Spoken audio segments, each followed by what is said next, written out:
Vani, Tony, and raashi loved playing in the park near their homes.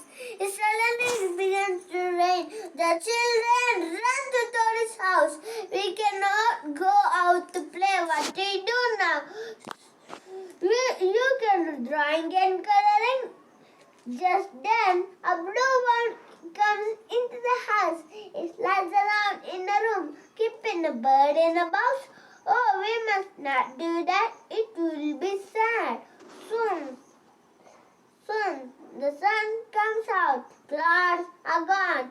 Tony opens the window. The bluebird flies out, sits on a tree near the window and begins to sing. Night, thank you not catching me and letting him go. The bluebird flies away.